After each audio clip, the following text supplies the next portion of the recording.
श्री स्वामी समर्थ ताई. हा, श्री स्वामी समर्थ. ताई तुम्ही नाव हे करू शकता का, सांगू शकता का? सांगावंच लागेल का? असं काही नाही, तुमची इच्छा. सांगायचं असलं तर सांगा, नाही तर तुम्ही डायरेक्ट तुमचा अनुभव शेअर करायचा असेल तर करू शकता. हा का? तसं नाही काय, नाव सांगायचं पण चालेल, राहू द्या ताई, काही नाही तसं. हा. चालेल चालेल, बोला ना ताई. श्री स्वामी समर्थ.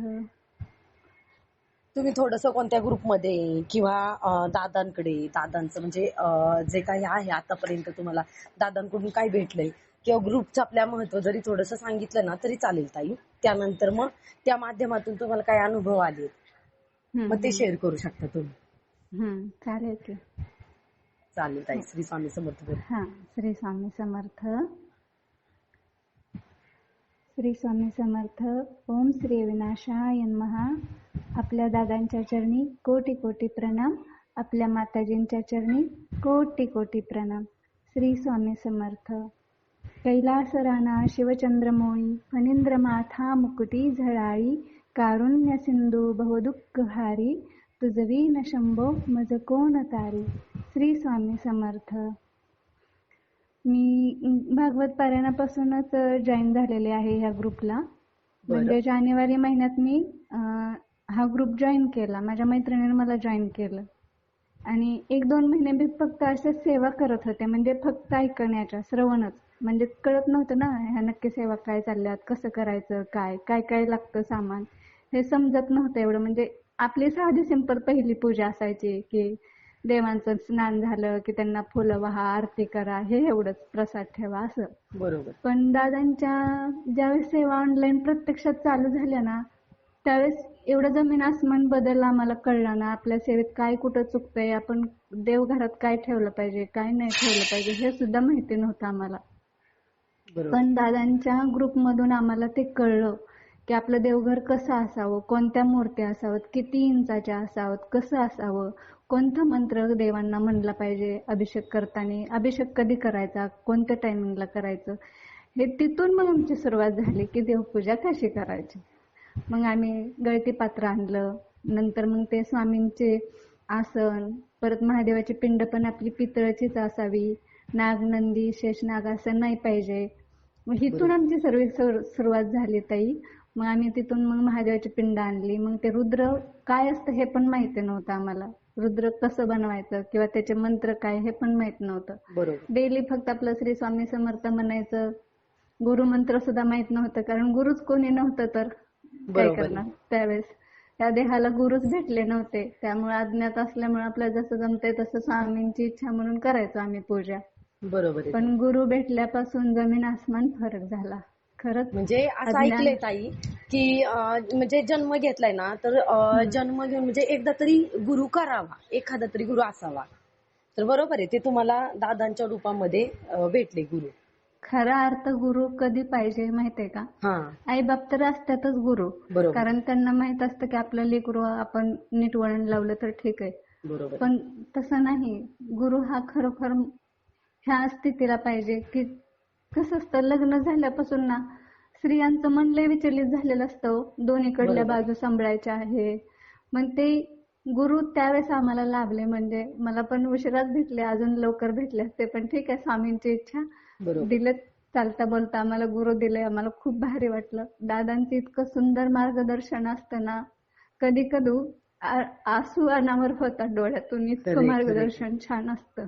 ते आपल्या हृदयापर्यंत पोहोचतं आणि आपल्याला ते कळतं आपण कुठं मागं चुकलो, आता काय केलं पाहिजे, हे इतकं भावनिक होऊन जातो आपण. दादांचं तर काहीच नसतं, देणं घेणं नसतं, काही नसतं, फक्त अनमोल शब्द असतात. आम्ही सेवा जॉईन करतोय पण आमचा 1 रुपया नाहीये कधी देणं घेणं. आम्हाला उलट वाईट वाटतं की आम्ही आमच्या गुरूंसाठी काहीच करू शकत नाही. माहितीये का? आजकाल ऑनलाईन सेवा एवढ्या चालल्यात, इतकं सुंदर चालल्यात ना, मंत्र म्हणाय बसलं तर उठू वाटत नाही, इतके छान मंत्र. म्हणजे माहितीच नव्हतं मंत्र एवढे असतात म्हणून. गुरु गायत्री मंत्र, गुरु मंत्र, अभिषेक करताना कोणता मंत्र, स्त्री सुक्त, पुरुष सुक्त, वल्गा सुक्त, हे घ्यायचं असतं हे पण माहिती नव्हतं ताई आम्हाला. आणि रक्षा झाडांना टाकायची हे सुद्धा माहित नव्हतं खरंच. आमचं आपलं एकच असायचं, हा गोमूत्र आणा, ते बादलीत टाका, कुठं झाडांना टाका, हे एवढंच झालं. पण आम्हाला अगरबत्तीच्या रक्षाचं काय करायचं हे पण माहित नव्हतं. ते आत्ता कळलं आम्हाला, अगरबत्तीच्या रक्षाचा किती उपयोग आहे. बरोबर. म्हणजे ताई, हा ग्रुप असा आहे आपला की म्हणजे अज्ञान, सगळं अज्ञान जीवेत, बरोबर आहे ना. आणि दादा त्यांना घडवतायत, दादांकडे आल्यानंतर हे जीव घडत आहे. बरोबर आहे. ते कुंभार कसं माठांना आकार देतात ना, तसे आमचे दादा आम्हाला आकार देतात आपल्या सर्वांना. खरंच माझी इच्छा आहे की सर्वांनी ह्या ग्रुपला जॉईन व्हावं.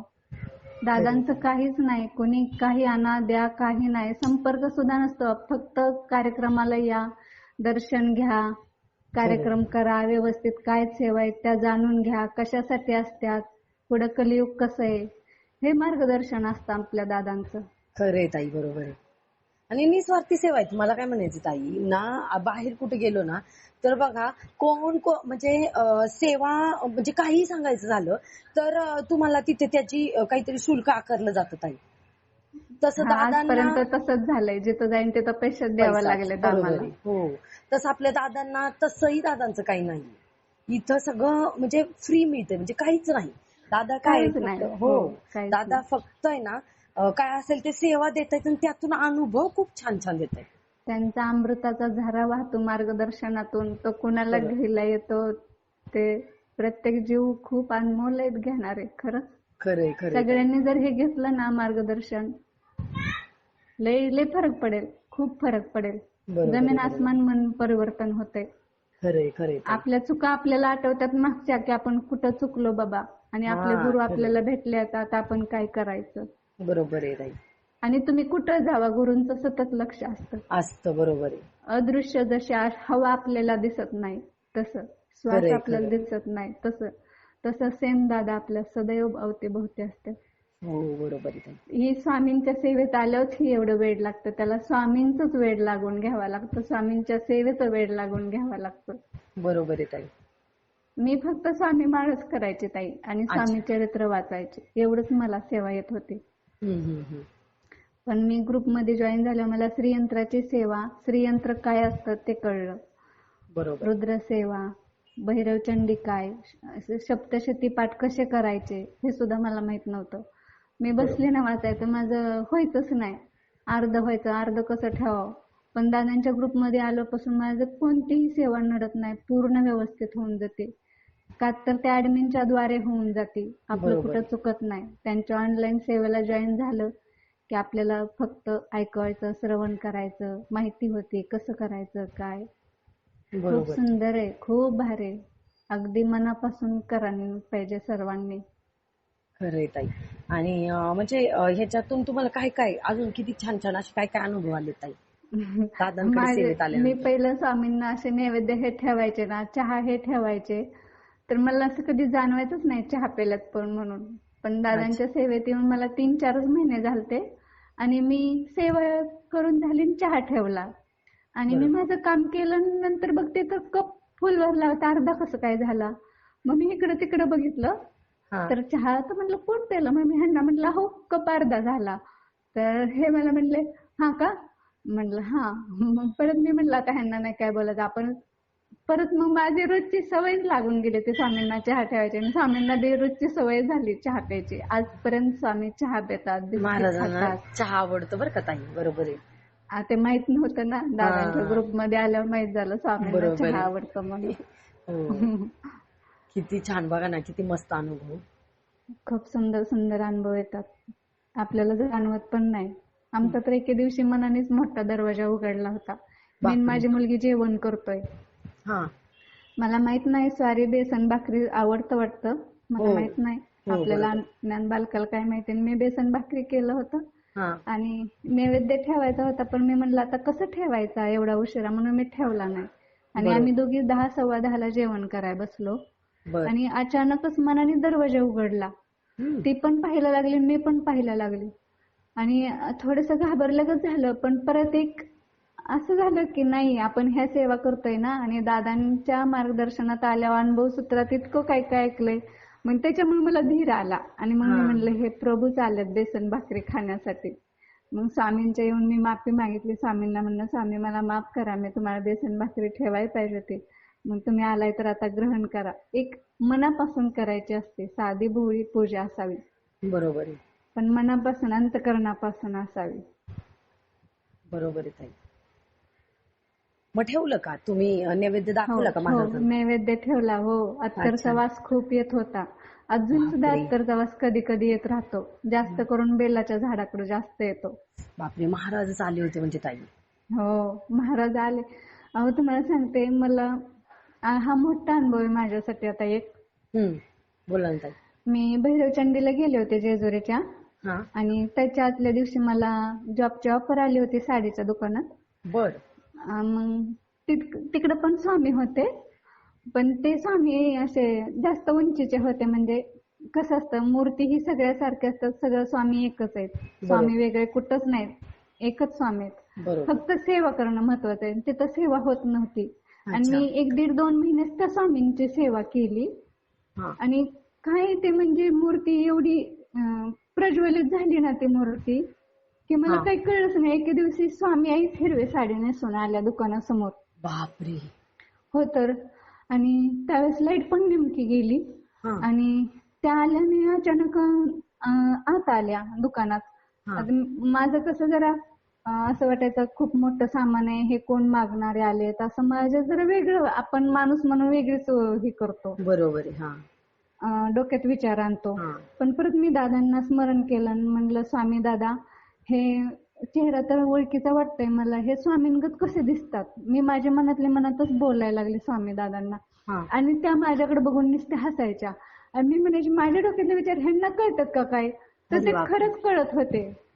त्या म्हणल्या, स्वामी आई तुला दर्शन द्यायला आली बाळा, तू दर्शन घे, स्वामी आईच आहे. माझ्या अजून अंगावर काटे येतात.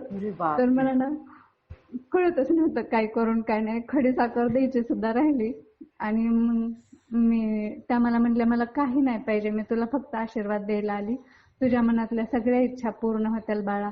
आता माझ्या तर मनात इच्छा काही नाहीच. मी म्हटलं, आहे हे खूप छान आहे, सगळं व्यवस्थित आहे, काय पाहिजे? स्वामी सेवा करायला मिळाली बास झालं, अजून काय पाहिजे ह्या आत्म्याला, देहाला?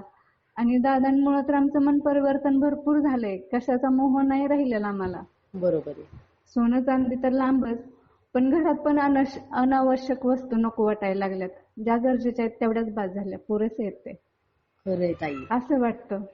बरोबर. आणि मग नंतर मी त्यांना प्रसाद तर नाही दिलं, दर्शन केलं, ऐकून घेतलं त्या काय बोलतात ते.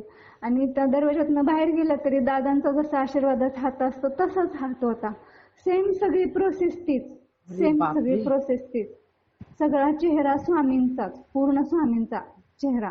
हो का? आणि मग मी ताईंना फोन केला, म्हणलं दीदी असं असं मला काहीच समजलं नाही, म्हणलं तुम्ही या पटकन. म्हणलं माझं अंग खूप थरथर कापतंय. आणि त्या म्हणतात, मी स्वामी आई आले. आणि त्या येऊन म्हणलं दर्शन देऊन गेल्या त्या, आणि पूर्ण लाईट गेलेली. त्यांनी कॅमेरा सुद्धा बघितलं, पण कॅमेऱ्यात सुद्धा ते दिसलं नाही दृश्य, म्हणजे चेहरा दिसलाच नाही त्यात.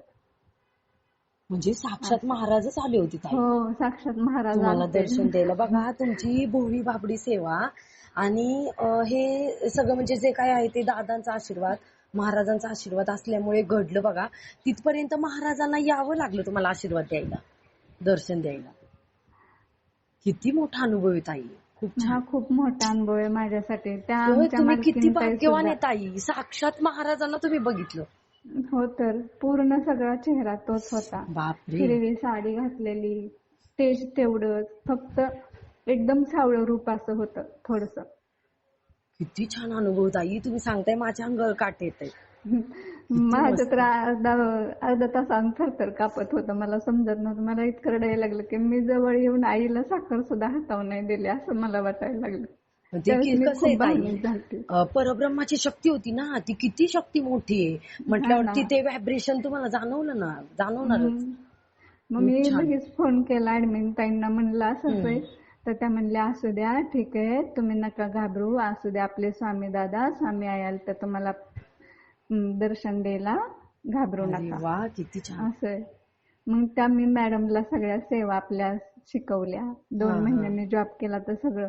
तर त्या म्हणल्या, लता तुझ्यामुळं ना ह्या मूर्तीत इतकं प्रज्वलित झाली, इतकं चैतन्य आले ना, तू इथं जॉब कर ना, पण माझं प्रत्येक वेळेस असंच होतं, स्वामी मला जॉबला लावतात, 2 महिने माघारी घरी आणून घरी सेवा कर म्हणतात. अच्छा. हा, तसंच असतं त्यांचं. असे माझे अनुभव आहेत.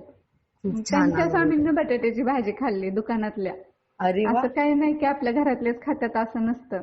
जिथं जिथं सेवा होईल तिथं तिथं ते होतात. फक्त तुम्ही तिथं ती दादांच्या ऊर्जा सेवा. प्रज्वलित केली ना ताई, जिथं मी म्हणजे सगळ्या तिथं ते सेवा दादांच्या करायचे हा तिकडं त्यामुळे ताई तो पूर्ण. म्हणजे जो सेवेचा असर आहे तो तिथे पण हे झाला ना महाराजांवर त्या. हा, ऑनलाईन सेवा दिवसभर असल्यामुळे मी मोबाईल दिवसभर तिथं चालूच ठेवायची, कारण आपली बरोबर ओळख आहे. पाळख कुणाशी नाही आणि किंवा बोलणं दादांनी जास्त नसतं. किती मोठा आता सेवा बघा ना, ऑनलाईन सेवा ज्या आपल्या पहिल्या काही वेळेपुरत्या मर्यादित होत्या, त्या आता दादांनी सकाळी ध्यानाच्या सेवेपासून ते संध्याकाळी हो 11-11:30 वाजेपर्यंत सेवा हो आपल्या चालू हो ठेवलेल्या आहे. मग हो ह्यातून किती सेवा घडतात, घराघरातून महाराजांच्या किती सेवा होतात बघा ना.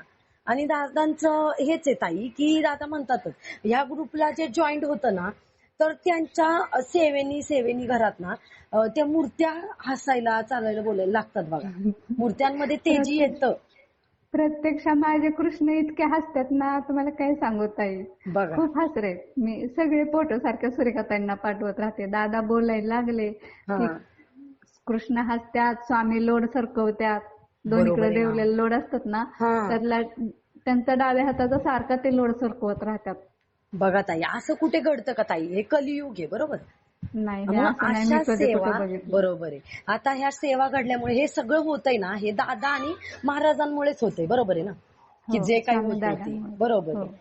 दादांमुळेच, म्हणजे मला तरी असं म्हणायचंय की दादांमुळेच हे सर्व जे जे घडतंय ना, हे बघायला मिळतंय की आपल्या नक्कीच काहीतरी मोठं भाग्य आहे की आपण दादांजवळ जॉईन झाले, दादांना म्हणजे दादा गुरु म्हणून आपल्याला मिळाले. किती परम भाग्य आहे. आणि मला काय म्हणायचंय की दादांच्या ग्रुपमध्ये आल्यानंतरच ताई बघा ना, वास्तू बद्दल पण माहिती या ग्रुपमध्ये आल्यावरच मिळाली. हो. देवघर कसं असावं, काय असावं, कोणते देव असावेत, ही माहिती सुद्धा इथं आल्यावरच मिळाली. परत आपल्या सुरेखा ताई सुद्धा आहेत, तर त्या सुद्धा आमोशेला. मला तर ताई हे पण बरोबर आहे, ह्याचं थोडंसं सांगा ना तुम्ही, मानसन्मानाचं, की ते तुम्हाला आधी माहित होतं का, किंवा या ग्रुपमधून तुम्हाला की त्याची कशी माहिती मिळाली किंवा आणि काय? सगळ्यात पॉवरफुल सद्गुरु चालिसा ही सुद्धा मला माहित सद्गुरु नव्हती. चालीसा. हो, इतकं सुंदर सद्गुरु चालिसाचं तर आहे ना, काय तुम्हाला सांगायचंय. खूप भारी सद्गुरु चालिसा. इतकी मन लावून जे कोणी बोलेल ना, अगदी ते सगळं गुरुचरित्र वाचल्यासारखंच. खरंय ताई. म्हणजे त्यामध्ये ते गुरूंचं सगळं हे चालेल, सारंच आलेलं आहे ना गुरूंबद्दल. तर ते पॉवरफुल आहेच ताई. त्याचे पण खूप छान छान अनुभव आहेत आपल्या सेवेकऱ्यांना. सद्गुरु चालिसा आम्हाला माहितीच नव्हती. आम्हाला भागवत पारायणापासून सद्गुरु चालिसा माहिती झाली. हे केवळ आपल्या प्रभूंमुळे, दादांमुळेच. दादांनी सद्गुरु चालिसा काढून आम्हाला भक्तांना दिली ना, म्हणून. ते आमोशेचं पण ताई माहित होतं का, मानसन्मानाचं वगैरे तुम्हाला? नाही, मानसन्मान करायला जायचं आणि सद्गुरु चालिसा म्हणायचं, हे आम्हाला आता माहिती झालं. मला आधी मानसन्मान काय असतं हेच माहिती नव्हतं. मला वाटायचं मानसन्मान म्हणजे कपडे, साडी, चोळी सगळं घ्यायचंय असं मला वाटायचं, म्हणून मी जायचीच नाही मानसन्मान करायला. जेव्हा मी ह्या ग्रुपला आली आणि लिस्टला टाकलं की आज मानसन्मान करून घ्या, आणि मग मी ते बघितलं तर अरे म्हटलं, हे 2 पानं, खारीक, सुपारी, रुपया, खडीसाखर, हे मानसन्मान, आणि नारळ फुल. आणि म्हटलं हे मानसन्मान आहे का? म्हणलं अरे आपण किती अज्ञान आहे. म्हटलं बरं ठीक आहे, असू दे, गुरु भेटलेत ना आता, गुरु ह्या अज्ञान बालकाला सदैव व्यवस्थित करतात. खरंय ताई. म्हणजे हे माहितच नव्हतं. हे पण दादांकडे आल्यावरतीच कळालं की आपण ज्या भागात राहतोय, आता आपण कसं करतो बघा, की गावाला आहे बाबा, मग ते ग्रामदैवत किंवा कुलदेव, म्हणजे काही लोकांना एवढं अज्ञान आहे ना की तेच कुलदैवत कोणते आहेत काय, म्हणजे हे पण आपल्याला नॉलेज नव्हतं त्यामध्ये. लोक बघा अजून पण काय करतात की नाही, ते ग्रामदैवत आहे ना त्यालाच कुलदैवत म्हणतात किंवा काय. मग ते ह्या ग्रुपमध्ये आल्यानंतरच कळालं की बाबा नाही, ते ग्रामदैवत आलं आणि कुलदैवत जे 3.5 शक्तिपीठातल्या 4 देव आहेत ना, ह्यातलीच कोणतरी आपले आहे. तर हे सुद्धा दादांकडे, दादांच्या मार्गदर्शनातूनच हे प्रश्न सुटले सगळ्यांचे. हो, कळले. त्यांच्या सेवा काय असतात, त्यांचा पण मानसन्मान दर 3 वर्षातून एकदा झाला पाहिजे. तर हे सुद्धा दादांकडे आल्यानंतरच सर्वांना माहिती झालेली आहे.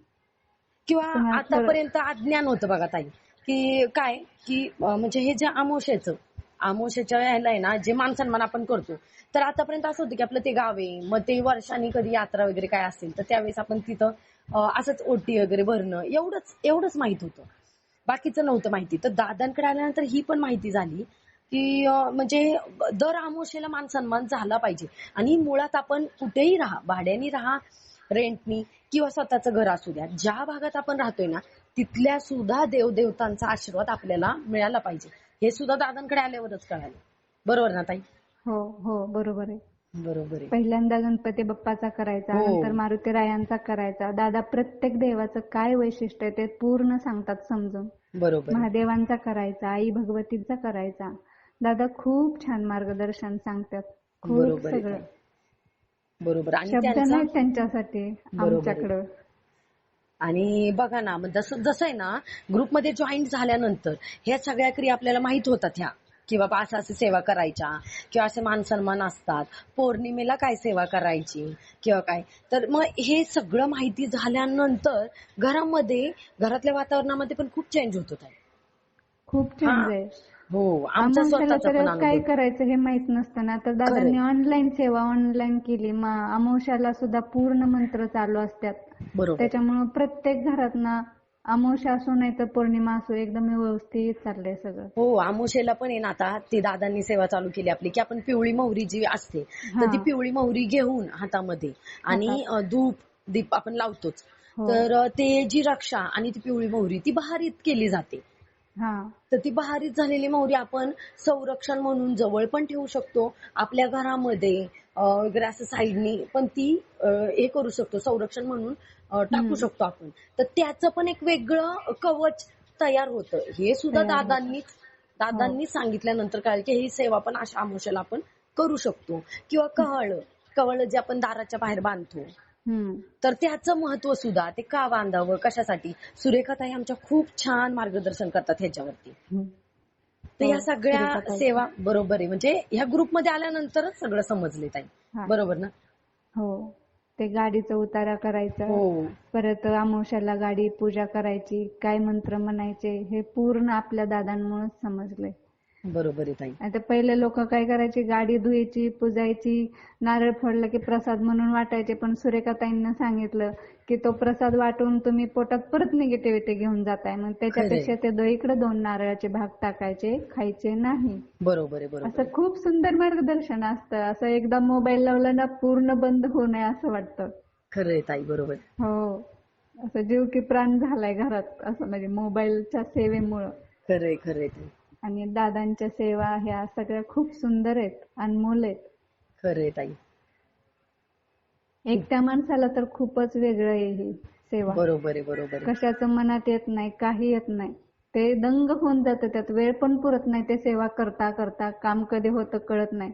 आम्हाला दादांनी एकच सांगितलंय, तुम्ही काही काम करा, मोबाईल फक्त चालू ठेवायचा आहे. काम सोडून बसायचं नाही मोबाईल जवळ किंवा देवांजवळ. बरोबर. मोबाईल चालू ठेवा, तुम्ही तुमचे काम करा. अगदी बरोबर ताई. खूप छान अनुभव आहेत ताई तुमचे. आता थोडंसं ग्रुपचं नाव आपल्या सांगता का ताई? हो, सांगते ना. श्री गुरुदेव दत्त भक्त परिवार हा आमचा ग्रुप आहे, ऑनलाईन सेवेच्या माध्यमातून. बरोबर आहे ताई. टेलिग्राम ऍप डाउनलोड करून आम्ही हे सेवा दिवसभर ऑनलाईन करतो. बरोबर आहे. दादांचं नाव. आणि सकाळचं आपण दुसरं युट्यूबला काही ऐकण्यापेक्षा आमच्या ह्या सेवा चालू झालेल्या असतात ना आपल्या दादांच्या ह्या, तर मी तुम्हाला सांगते, ज्यावेळेस आपण डब्बा बनवत असतो त्यावेळेस आपल्या पोळीवर सुद्धा आपण ते मंत्रांचं काही ना काहीतरी उमटलेलंच असतं. पाऊल उमटतात, कधी श्वान, कधी असं देवांचं रूप येतं, कधी महादेवाची पिंड पण येते, असं वेगवेगळ्या लीला होत्यात. कधी प्रभूंचे चरण पण येतात चपातीवरती.